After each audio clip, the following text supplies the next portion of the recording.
Olá pessoal, boa tarde. Meu nome é Júlio, eu sou professor aqui do Inatel e estou aqui hoje para a gente bater um papo, para a gente conversar um pouquinho a respeito de alguns assuntos relacionados à engenharia, ao curso de engenharia de controle e automação. Tá? Eu selecionei aqui alguns tópicos, né, para a gente ter uma visão geral do que são esses assuntos, né? Obviamente no curso eles são bem detalhados, né? Eu sou responsável por algumas disciplinas no curso que tratam exatamente desses assuntos, né?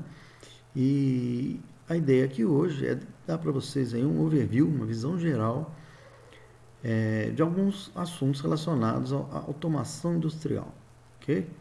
Então vamos lá.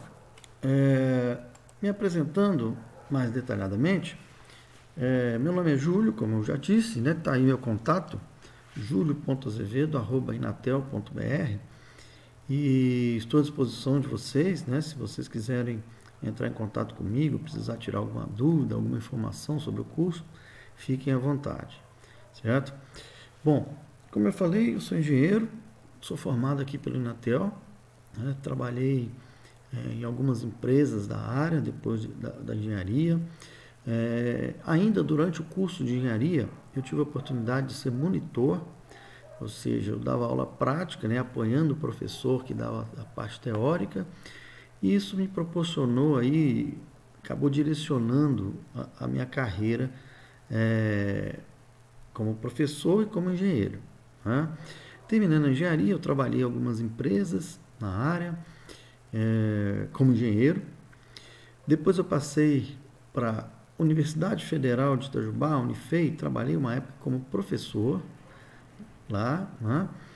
E hoje eu trabalho numa empresa de fabricante de equipamentos de automação aqui em Santa Rita do Sapucaí e também dou aula do Inatel, também sou professor do Inatel, certo? Eu espero passar para vocês aí essa experiência, né, acumulada nesse tempo aí, né, de dando aula, de trabalhando na prática, né? Nessa empresa que eu trabalho, a gente participa lá no desenvolvimento de produtos, no desenvolvimento eletrônico, no desenvolvimento mecânico dos produtos, né? Na instalação, na operação. E eu procuro trazer essa experiência para o curso, né? Para os alunos, compartilhar com os alunos essa experiência. E é o que a gente vai falar hoje aí, né? Então, eu selecionei alguns temas, tá? Vamos passando aqui. Eu selecionei para a gente trocar uma ideia, para a gente bater um papinho aí, os assuntos de redes industriais, né? O que seriam redes industriais, onde são usadas, onde se aplicam as redes industriais.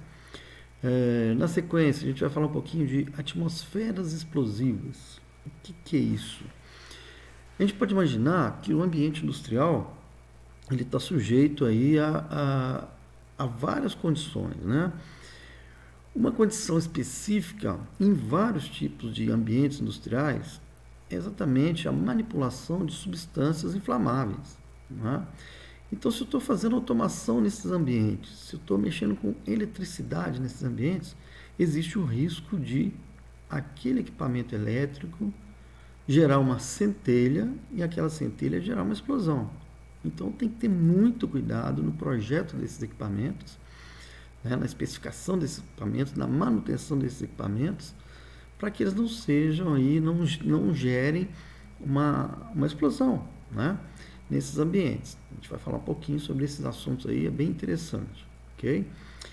E para concluir, um outro assunto também que a gente vai falar instalações elétricas industriais, né?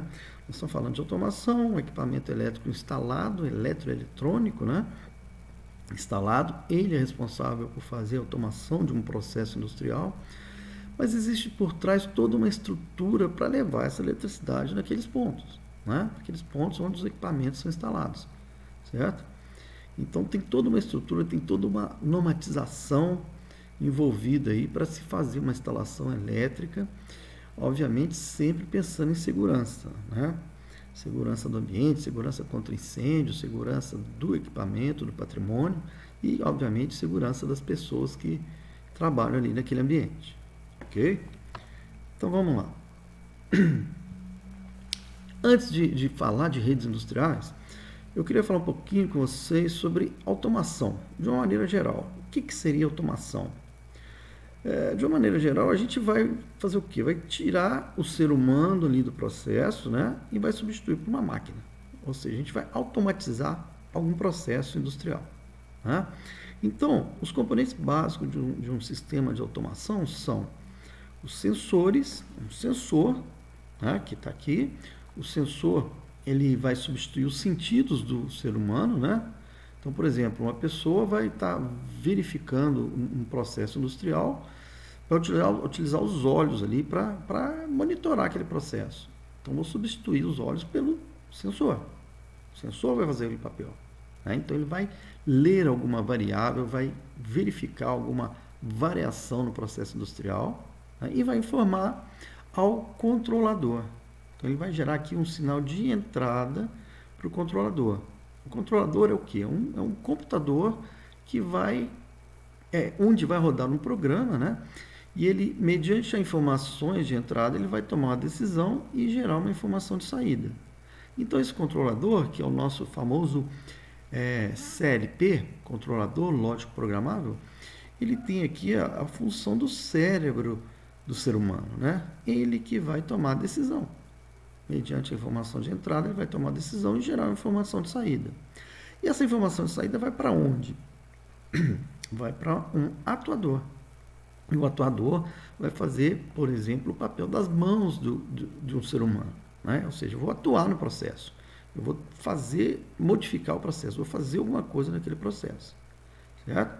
Então, o sensor vai monitorar uma variável, gera um sinal de entrada, o controlador programável vai tomar uma decisão e vai gerar um sinal de saída que vai atuar no processo, certo? Isso é um sistema básico de automação, ok?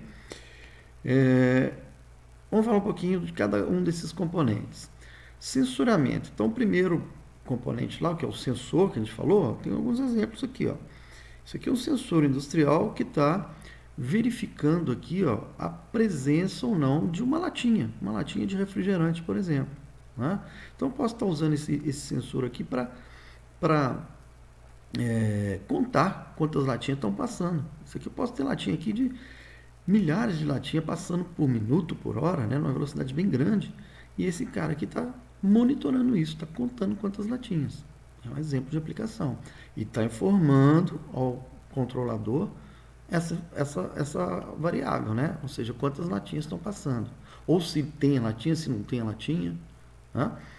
Então, ele está gerando uma informação de entrada. Um outro exemplo aqui, ó, indústria de bebidas aqui, né? Então, por exemplo, uma garrafa de água, tem um sensor fotoelétrico que está medindo aqui o nível da água. Será que a garrafa está cheia mesmo ou não? Né? Então, ele está verificando, fazendo essa verificação em cada uma das garrafas. Um outro exemplo, eu tenho aqui uma impressora, né? Uma impressão de rótulos, uma folha, né? Tem um sensor aqui, ó, que está identificando se aquela folha está ali, né?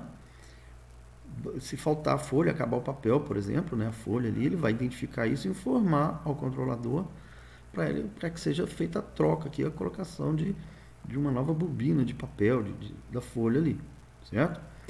Eu vou colocar aqui para vocês um vídeo nesse sentido aqui, né? Para a gente ver um exemplo disso aqui, né? Então, ó, tá lá. Eu tenho aqui olha só, uma máquina que vai selecionar grãos de café, os verdes e os maduros. Olha só que interessante. Está em câmera lenta porque isso é feito muito rapidamente, né? Então tá lá, tá caindo aquele tanto de grão de café. Eu vou utilizar um sensor para identificar qual grão de café é verde. Vou informar um controlador e o controlador vai tomar uma ação, vai acionar essas aletas aí que vão separar, vão bater na verde lá e tirar ela do caminho. Dá para ver aí que ela tem uma eficiência muito grande, né? Isso é feito a uma velocidade altíssima, né? Então o princípio básico é esse: sensoriamento, percebeu alguma coisa, opa, tá verde, tá nessa posição, aciona a letra tal, e aí essa letra vai bater no grão de café e selecionar, né? O sensor gerou o sinal de entrada, o controlador tomou a decisão, gerou um sinal de saída, e opa, gerou um sinal de saída, e aí a aleta acionou e tirou o grão verde dali da queda ali, né? Selecionou e separou o verde do maduro, certo? Então é um exemplo bem interessante aí de sensoriamento, controle e atuação. A gente tem um controlador lógico programável, que a gente falou, que é o cérebro do sistema, né? Ele nada mais é que um computador, né, dedicado àquilo, àquela função. Vocês podem ver aí, ó, que tá tudo cabeado aqui, os sensores de entrada, né, a saída para os atuadores, né? E aqui vai rodar um programa, né? Vai ser feito um programa para quando chegar determinada informação de entrada, se houver uma variação da informação de entrada, ele toma uma decisão e gera uma informação de saída para o atuador. Certo? Ok. Vamos lá. E os atuadores? O que são os atuadores? No exemplo do vídeo que eu falei, os atuadores são aquelas aletas que vão atuar, vão tirar o grão verde ali daquele lugar, né? Vão separar o grão verde do maduro. Aqui a gente tem outros atuadores, por exemplo, esse cara aqui, ó, é um atuador de válvula, né? Eu tenho aqui uma tubulação por onde passa um líquido, um gás qualquer no processo industrial. Eu tenho um atuador pneumático movido a ar comprimido. E esse cara aqui é a eletrônica, que vai monitorar isso, vai monitorar se ele está aberto ou fechado, e aí ele vai gerar um sinal de entrada, vai informar o controlador, e ele vai atuar também. Mediante a informação de saída que vem do atuador, ele vai abrir ou fechar essa válvula e deixar passar o gás, o líquido aqui ou não. Certo? Então seria um típico atuador em processo industrial. Motores, né? A maior parte aí da energia consumida na indústria é consumida por motores, né? Então é um componente muito utilizado. Eu tenho aqui motores em geral, motor de passo, servomotores, né? Que vão acionar máquinas, que vão abrir ou fechar alguma máquina, algum processo industrial, vão movimentar uma outra máquina, né? São atuadores, né? Eu vou acionar, vou atuar no processo. Aqui um atuador pneumático, né? Uma vez acionado, ele vai fazer o movimento, é um braço que faz o movimento e pode, por exemplo, deslocar aí um produto, uma caixa para embalagem, por exemplo, né? No processo industrial, certo? Bom, e onde entram a rede industrial? Onde entra a rede industrial, né? Vamos ver aqui esse exemplozinho aqui também, para a gente entrar na rede industrial propriamente dita. Okay? Então eu fiz um esqueminha aqui, ó, onde eu mostro um reservatório de líquido, né? Um tanque, onde tem aqui a quantidade certa de líquido, né? Eu tenho aqui, ó, a entrada numa tubulação desse líquido, pode ser água, pode ser, vou imaginar lá na fábrica de refrigerante, né? Eu vou usar água no refrigerante, então tem que colocar essa água nesse reservatório, nesse tanque, e tem sempre garantir que tem água aqui. Então está entrando água aqui, isso aqui é uma válvula que vai abrir e fechar, ou seja, uma torneira, né? Que vai abrir e fechar essa tubulação e deixar passar o líquido para cá. E aqui uma outra válvula que vai deixar sair esse líquido, né? Direcionado aí para outro tanque, por exemplo, para fabricar o refrigerante.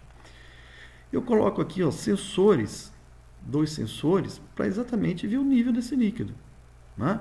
Então, se esse tanque está cheio, ó, o líquido vai chegar a esse nível, esse sensor vai perceber isso, né? Lembra lá dos olhos da pessoa, né? Então, uma pessoa verificou que está cheio aqui. O sensor que vai fazer esse papel. Ele vai verificar que o tanque está cheio, vai gerar um sinal de entrada para o meu controlador, para o meu CLP, né? Esse CLP, baseado nessa informação, está rodando um programa aqui. Ele vai mandar uma informação de saída para fechar essa válvula, porque o tanque já está cheio, e vai mandar uma outra informação de saída para essa outra válvula, né, esse atuador de válvula, para abrir, né, para deixar o líquido escoar, por exemplo, né? Então, um exemplo básico. Aqui eu estou monitorando se o tanque está cheio aqui, a hora que o tanque esvaziar, esse sensor que vai informar o controlador, né, aí ele manda abrir essa válvula, manda fechar essa, um exemplo bem básico, né? Eu poderia aqui também, é muito comum, eu monitorar a quantidade de líquido que eu tenho aqui dentro. Eu não quero saber só se ele está cheio ou se ele está vazio. Eu quero saber quantos litros eu tenho aqui dentro. Quantos litros de líquido eu tenho aqui. Em muitos processos aí isso é importante, é necessário. E aí eu vou precisar de um outro tipo de sensor. Um sensor que vai gerar uma informação contínua, uma informação analógica aqui, representando aqui o nível de líquido no reservatório. Né? Existem outras aplicações também, onde eu preciso manter o nível desse líquido aqui. E aí eu preciso ter um sensor que verifique que subiu o nível, opa, manda fechar a válvula. Caiu o nível, opa, manda abrir essa válvula. Certo?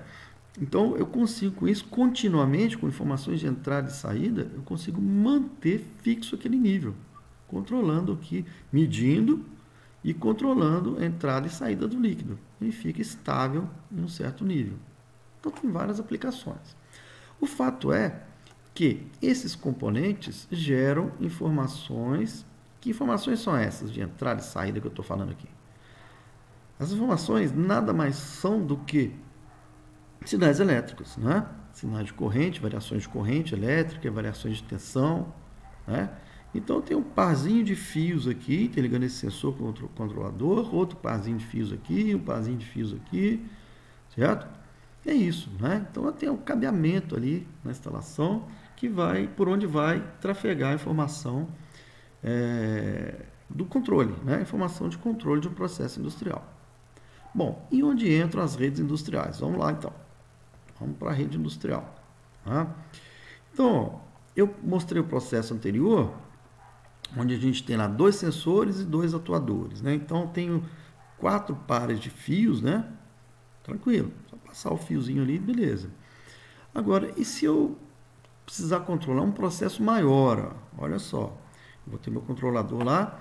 Imagina que eu tenho vários tanques, vários processos, várias esteiras, vários motores que eu tenho que controlar, né? No mesmo controlador. Né? Imagina se eu tiver que cabear todo mundo para o mesmo ponto. Né? Fio a fio. Eu vou ter um número enorme aqui de fios chegando naquele controlador. Certo? Isso pode ser um problema. Isso chega a ser um problema. Eu posso ter muito erro na ligação errada, né? Porque esses equipamentos estão remotos, né? Eles não estão próximos do controlador. O controlador está lá na sala de controle e esses equipamentos estão no chão de fábrica, estão lá no processo industrial. Tá? Então, eu posso ter erro na ligação, eu tenho problemas de espaço aqui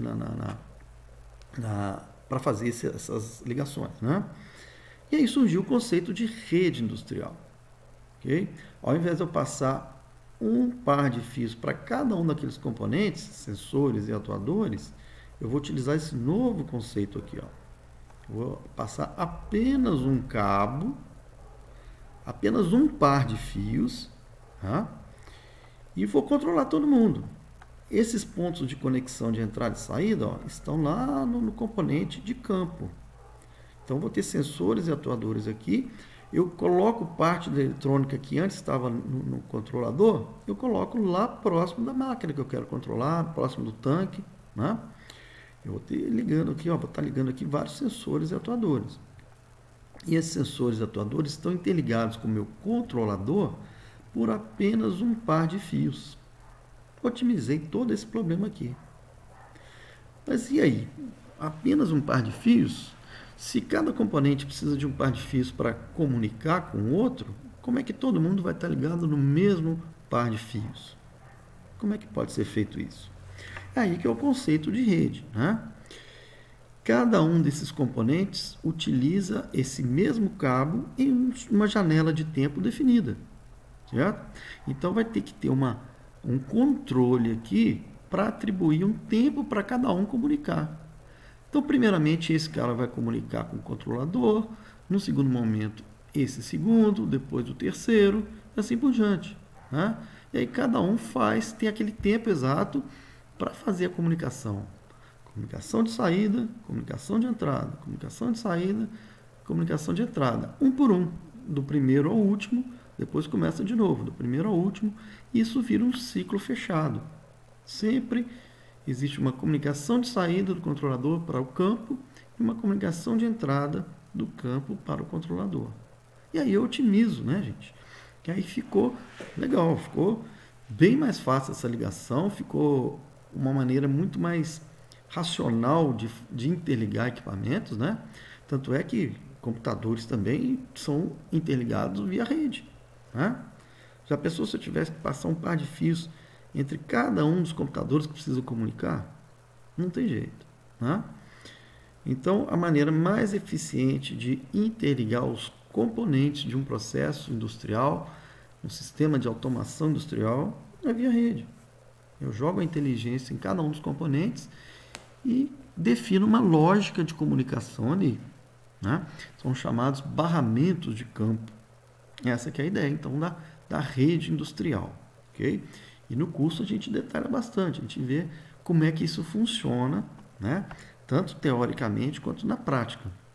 A gente tem laboratórios lá com redes reais, redes industriais reais instaladas, e o aluno lá nas aulas práticas vai pôr isso aqui para funcionar. Vai programar, vai instalar, vai conectar e fazer essa comunicação aqui funcionar, certo? Bom, existe uma questão aqui, quando se fala de automação, que é a hierarquia de redes, né? A hierarquia de automação, né? A pirâmide de automação, né? E as redes estão aqui, ó. Então tem lá atuadores, ó, motores, sensores, estão interligados com o controlador, com o CLP aqui, ó, via rede. Ó. Um barramento só, um par de fios só, onde todos estão conectados, se comunicando.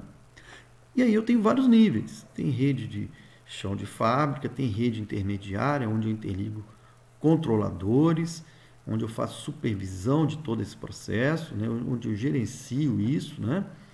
Nível de supervisão geral, nível de... Aí eu já estou falando aqui de Ethernet, TCP/IP, né?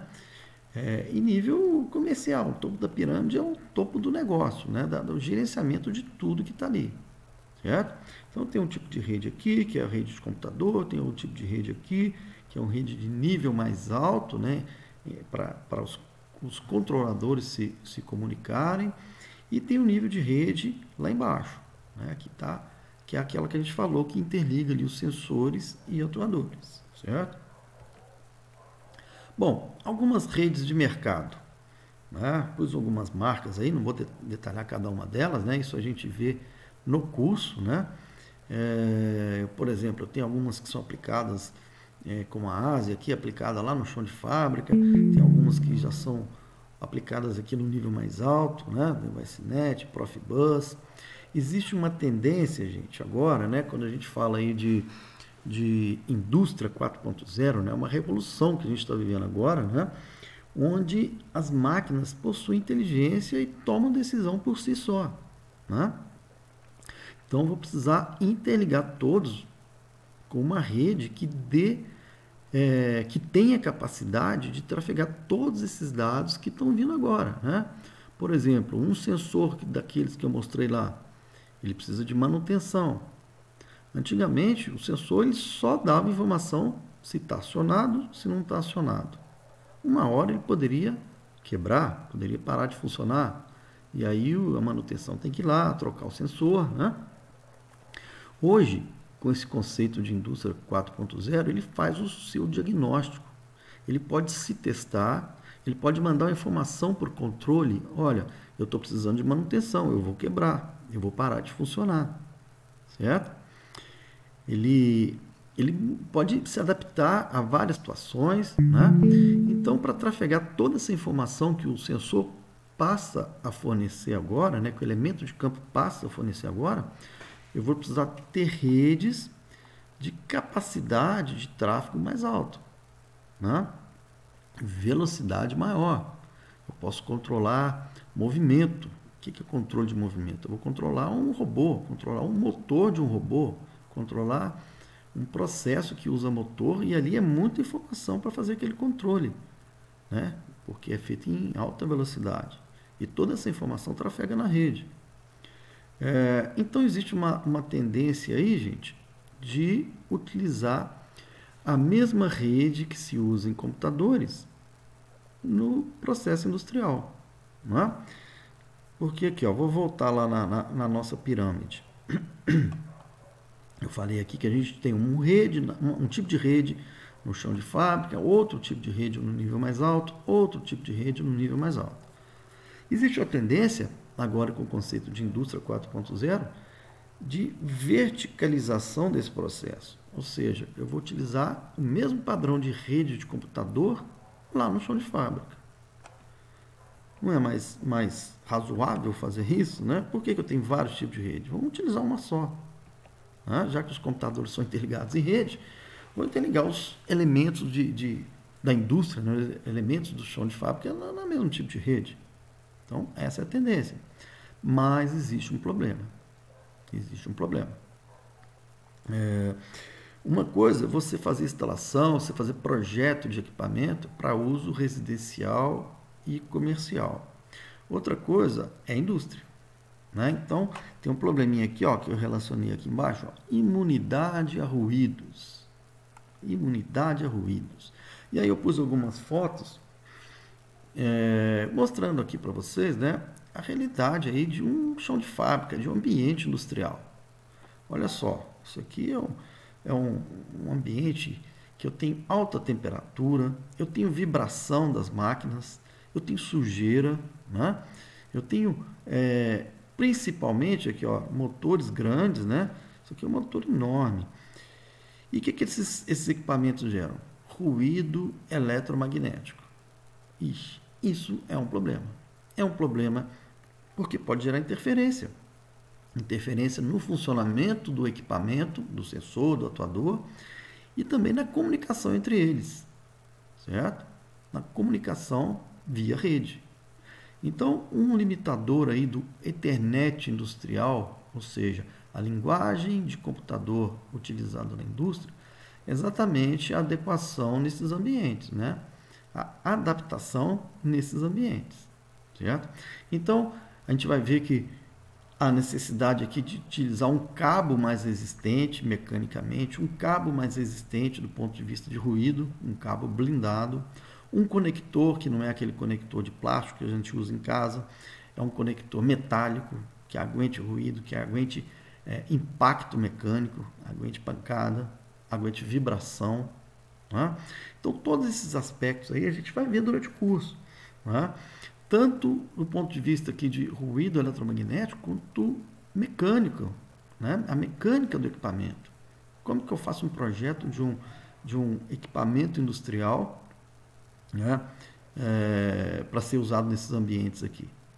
Existem vários requisitos aqui, vários ensaios, vários testes que têm que ser feitos para ele aguentar a atividade ali, né? A atuação nesses ambientes. Olha aqui, ó, um outro processo industrial aqui, uma indústria petroquímica, né? Isso é outdoor, né? Eu estou usando esse equipamento lá no sol e chuva, temperatura alta, baixa, fumaça, vibração, água, umidade, né? Então, boa parte do curso aí, a gente trata desses aspectos aqui, de projeto de equipamento para atuar nesses ambientes, tá, gente? Bom, um outro assunto que eu selecionei aqui, a gente chama aqui, ó, de áreas classificadas, que é aquele assunto que eu falei com vocês, que eu chamei lá atrás de atmosferas explosivas, né? Então, eu coloquei aí a foto de uma plataforma de petróleo, né? Aqui eu estou extraindo petróleo do fundo do mar e, obviamente, tem muita automação aqui, né? Olha lá, dá para ver várias tubulações lá no processo, né? Eu tenho que bombear aquele petróleo lá de baixo, eu tenho que mandar para um tanque, eu tenho que descarregar no navio o tanque, eu tenho que fazer um processo ali de armazenamento, filtragem, né? Então tem que fazer automação desse processo. E ali, mexer com eletricidade nesses ambientes pode ser perigoso. Então tem um conceito aqui, gente, que a gente vai ver no curso, que a gente vê no curso, né? Que é o conceito de áreas classificadas. Então, para eu poder utilizar, fazer automação, manipular a eletricidade nesses ambientes, eu tenho que classificar esse ambiente. Classificar como?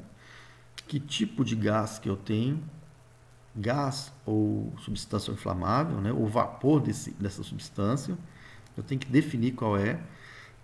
Definindo qual é o gás, qual é a substância, Eu sei qual energia que ele necessita para entrar em ignição, e aí eu posso especificar qual energia que eu posso manipular naquela área. Eu preciso definir qual a probabilidade de ocorrência dessas substâncias, dessas atmosferas. Eu preciso definir qual a extensão dessas áreas, né? Que volume ela pode estar presente. Daí o termo áreas classificadas. Então, vou classificar esse ambiente para poder selecionar o meu equipamento elétrico, eletrônico para trabalhar ali, certo? Bom, atmosfera explosiva. O que é necessário para gerar uma explosão, para haver uma explosão? E aí tem um famoso conceito aqui de triângulo da explosão, né? Onde para ocorrer uma explosão, eu preciso ter presente aqui uma substância inflamável, certo?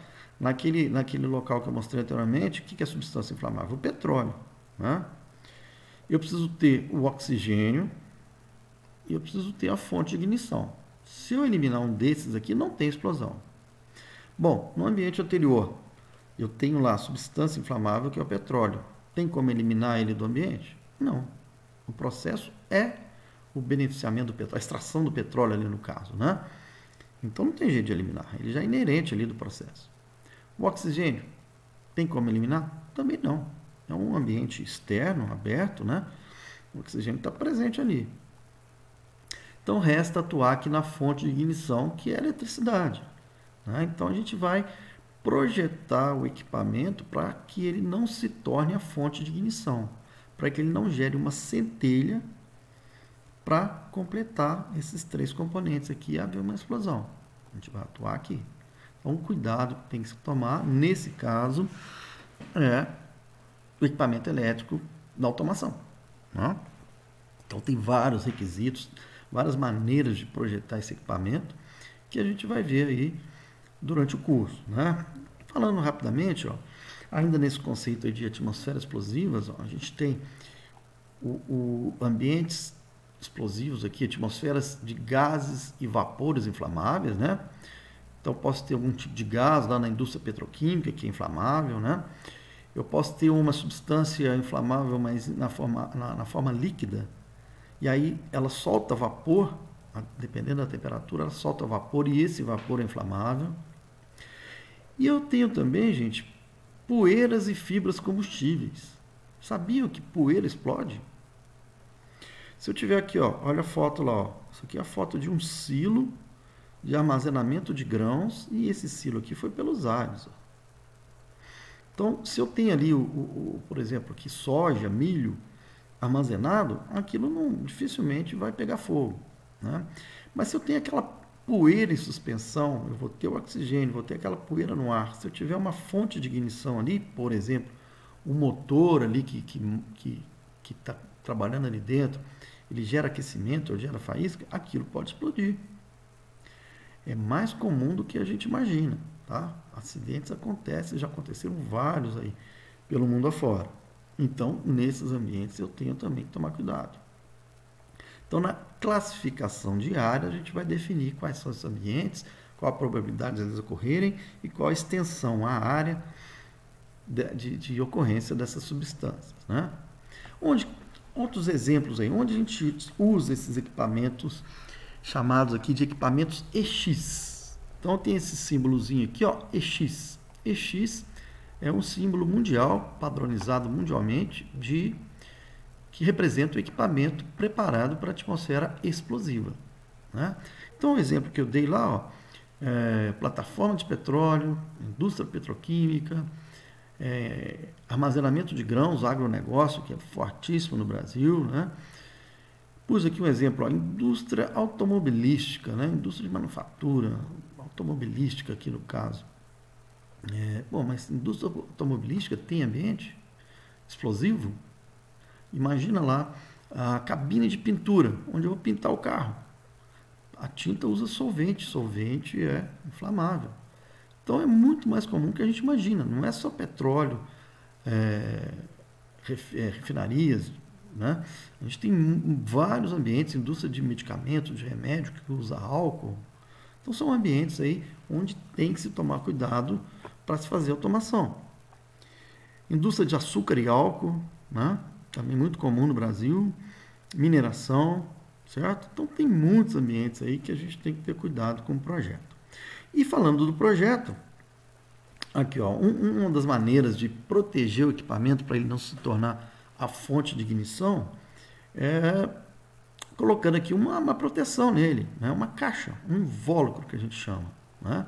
Então vou projetar essa caixa de tal forma que se houver explosão lá no equipamento, essa explosão fica confinada dentro dessa caixa, não se propaga para o ambiente, certo?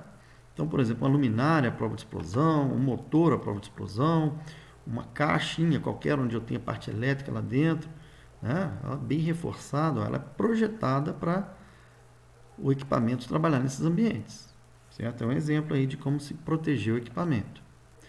Uma outra maneira seria a limitação da energia, certo? Lembra que a gente falou lá atrás, ó, para fazer automação preciso de um sensor, preciso de um controlador, né? Então, o controlador, ele vai mandar energia lá para o sensor, né? Então, o que eu faço? Eu vou fazer a classificação da área, vou definir qual é o tipo de substância. A partir desse ponto, eu sei qual é a energia máxima que eu posso manipular aqui seguramente. Então, no meio do caminho, ó, eu vou pôr uma barreira, chamada barreira. É o limitador de energia, né? Esse cara vai fazer a interface aqui entre o controlador e o sensor, de forma que nunca, hipótese nenhuma, com uma probabilidade bem baixa, a gente vai ter energia excedente aqui no campo, certo? Nesses ambientes aqui, ok? Só para ilustrar esse assunto que a gente está falando, né, de áreas classificadas, de risco de explosão, eu queria colocar mais um videozinho aqui para vocês, para a gente ver o que realmente ocorre, né? Então vamos lá, ó. Isso aqui é um filme de um acidente que aconteceu numa refinaria de petróleo, ó, ambiente aberto, outdoor, né? Eu tenho toda a tubulação lá por onde passa produtos inflamáveis, aqui do refino do petróleo para se fabricar gasolina. E de repente, a gente vai ver o que pode acontecer aqui. O que aconteceu realmente aqui, né? Então, ambiente aberto, ó. Não estou nada fechado, não estou nada fechado. Olha só o ponto que chega. Que ponto que pode chegar, né? Então, o risco é muito alto, gente. O risco é altíssimo, né? De ter acidente aqui nesses ambientes. Eu fazer automação, utilizar eletricidade nesses ambientes. Aqui é o mesmo acidente por um outro ângulo. O pessoal sai correndo, aquele pânico, né? Então tem que haver muito cuidado. Aqui, ó, são tubulações que a gente deu exemplo lá atrás, né? Eu tenho automação do fluxo de gases e líquidos aqui nessa tubulação, né? Em alguns casos eu preciso trabalhar com potência elétrica até alta ali, né? Então tem que ter um jeito aqui de evitar que o equipamento elétrico gere a centelha nessas atmosferas e a centelha gere a explosão, correto? Então, voltando aqui para a nossa apresentação, vamos lá. A gente vai ter que projetar, proteger esses equipamentos, né, de tal forma que isso nunca ocorra, certo? É um assunto bem interessante que a gente detalha bastante aí durante o curso. E o outro assunto que eu queria falar com vocês é exatamente as instalações elétricas, né? As instalações elétricas. Então, a gente falou do equipamento instalado em campo, a gente falou dos cuidados que tem que ter com esse equipamento, né? O que esse equipamento está sujeito em campo, né?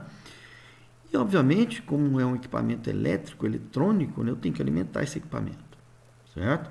E tem toda uma estrutura por trás para fornecer essa alimentação, a energia elétrica para esses equipamentos lá no chão de fábrica, certo? Então, a gente trata aqui instalações elétricas, uma outra disciplina, de uma forma genérica, né? E eu procuro passar para os alunos exatamente os padrões, as normas da área, né, que ditam regras de instalações. Quais são os cuidados que devem ser feitos para uma instalação ser feita e, principalmente, se tornar segura, né, ser feita de modo seguro. Então, a gente falando aqui instalações elétricas de um modo geral, como é que essa energia elétrica é gerada, né? Então, a primeira etapa de um sistema elétrico aqui, ó, é a geração da energia elétrica. A gente sabe aqui que no Brasil a principal matriz energética aqui é hidroelétrica, né? Mas eu tenho outras maneiras. Tem a eólica, que tem crescido bastante, tem a termoelétrica, tem a solar, que tem crescido muito também, né? Fotoelétrica, aproveitar a luz do sol para gerar energia, né? Tem a nuclear, tem várias maneiras de gerar energia. Bom, nas maneiras principais, por exemplo, a hidrelétrica, essa geração está longe do centro consumidor, né? Então tem que trazer lá da região norte, lá de Itaipu, no Paraná, eu tenho que trazer essa energia para os centros consumidores. Então tem uma segunda etapa aqui que é chamada etapa de transmissão da energia. A geração, eu vou ter a transmissão dessa energia até os centros consumidores, certo? Eu vou ter a etapa de distribuição dessa energia. Distribuição da energia elétrica, que é? Eu vou chegar com fios físicos aqui até cada usuário, cada casa, cada indústria, cada shopping center, cada comércio tem que ser atendido com um cabo, né, estendido até lá. Então, é uma estrutura enorme aqui, tanto de transmissão quanto de distribuição. Certo? E por último, a gente tem o consumo, tem a utilização dessa energia elétrica. Esse sistema aqui, essa estrutura é chamada Sistema Elétrico de Potência, é o CEP, Sistema Elétrico de Potência. Desde a geração, transmissão, distribuição, até a entrada no usuário, certo? E lá dentro a gente tem a instalação elétrica de usuário, aí já não é o Sistema Elétrico de Potência, é um sistema elétrico somente, né? Então, a gente vai tratar esse sistema elétrico interno ali conforme norma, né?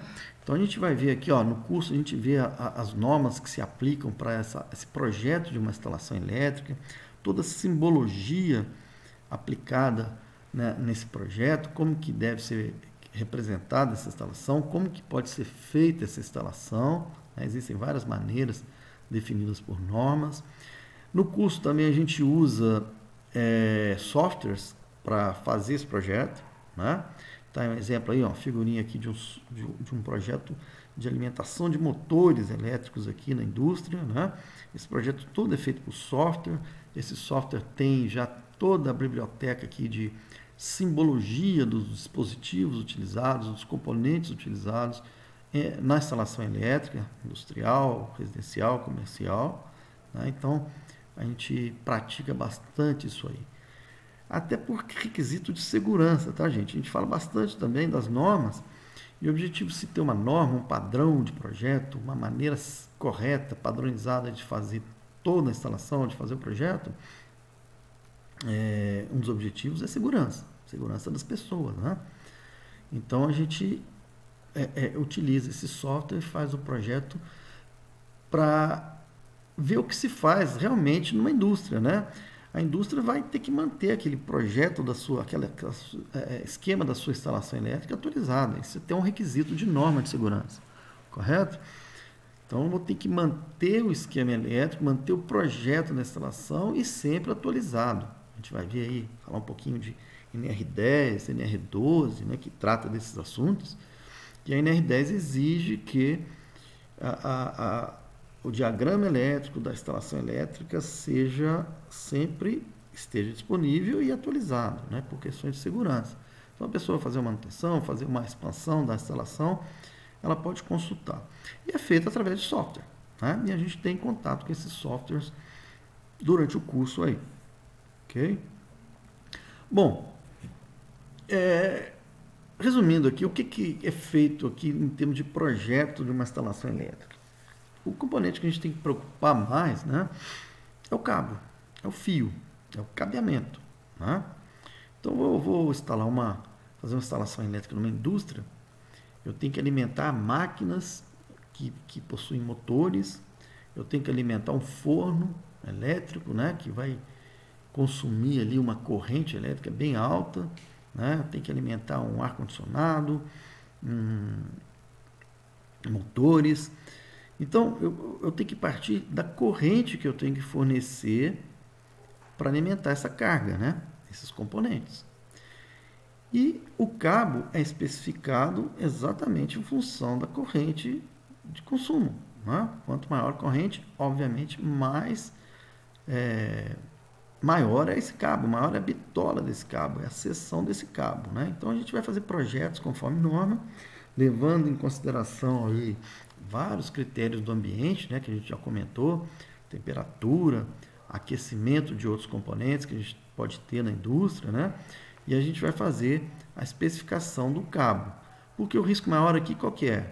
Um cabo mal dimensionado vai aquecer, vai perder a isolação, pode gerar um curto-circuito. Se não tiver proteção, aquele curto-circuito pode gerar incêndio. Né? O perigo maior aqui da instalação mal feita é o incêndio gerado por falha, né, na instalação. Correto? Então a gente vai fazer isso, a gente faz alguns projetos aí relacionados à especificação de componentes. A norma pede também, além da especificação do cabo, ela pede para fazer a proteção dessa instalação, né? Então a gente tem aqui a especificação de dispositivos de proteção. É essencial numa instalação elétrica ter a proteção automática da instalação, né? Então, são dispositivos que a gente coloca na instalação para, se houver uma falta, né, falta à terra, um curto-circuito de uma fase para a terra, um curto-circuito de uma fase para outra, eu tenho um dispositivo que atue automaticamente. Eu não posso depender de pessoas para ir lá desligar a chave geral. Aquilo tem que ocorrer automaticamente. Então a gente aprende aqui a especificar esses componentes, por exemplo, um disjuntor, um fusível, um relé térmico, né? Existem requisitos aí para se especificar esses componentes numa instalação e a instalação se tornar segura, correto? Bom, e a questão maior é a segurança, né? Choque elétrico, segurança das pessoas. Então existem dispositivos, por exemplo, que detectam a corrente de fuga pelo corpo humano. Se uma pessoa encosta ali sem querer, né, numa parte viva, numa parte energizada da instalação e toma um choque elétrico, existe um dispositivo que percebe essa corrente de fuga pelo corpo humano, né, indo para a terra, e desarma, e abre a instalação, secciona a instalação, para a pessoa não ter consequências, né? Tem que seccionar e seccionar um tempo rápido, né? Tem que ser bem rápido para seccionar a instalação e manter as pessoas seguras, né? Então é isso, gente. Então a gente vê durante o curso aí vários aspectos relacionados à redes. A gente detalha bastante aí as redes industriais, certo? A gente detalha a questão lá de projeto de equipamento, os requisitos de um equipamento elétrico de automação no ambiente industrial, como que deve se projetar, a parte mecânica, para evitar aquela questão da explosão, né? Para evitar lá o excesso de energia que pode gerar uma falha, né? Vocês veem nos laboratórios vários desses componentes, né? Vários desses equipamentos reais de fabricantes aí da área, né? Então vocês têm durante o curso aí muito contato com toda essa teoria, todos esses conceitos de instalações elétricas, de uso de equipamento em rede industrial, de uso de equipamento em atmosferas explosivas, né? Dá para ver isso com detalhes na prática, ok? Bom, espero ter atendido aí a expectativa de vocês, né? O objetivo aqui foi dar esse overview bem superficial de alguns assuntos aí que a gente vê durante o curso e convido vocês aí a participarem aí do processo seletivo do Anatel, a fazer a inscrição no vestibular e espero um dia aí que a gente se encontre, né? Que a gente troque ideia, que a gente conviva no Inatel. É uma escola muito boa, famosa, né? Que tem seu nome, que vai trazer aí uma formação de excelência para vocês, né? Então, novamente, meu e-mail está aí, né? Deixa eu colocar aqui de novo, certo? Se vocês precisarem de alguma coisa, precisar de alguma informação, esclarecer alguma dúvida, mais informações do curso, estou disponível. Podem entrar em contato, me passar e-mail, que a gente bate um papinho aí, ok? É isso por hoje. Agradeço a todos. Muito obrigado. Até logo.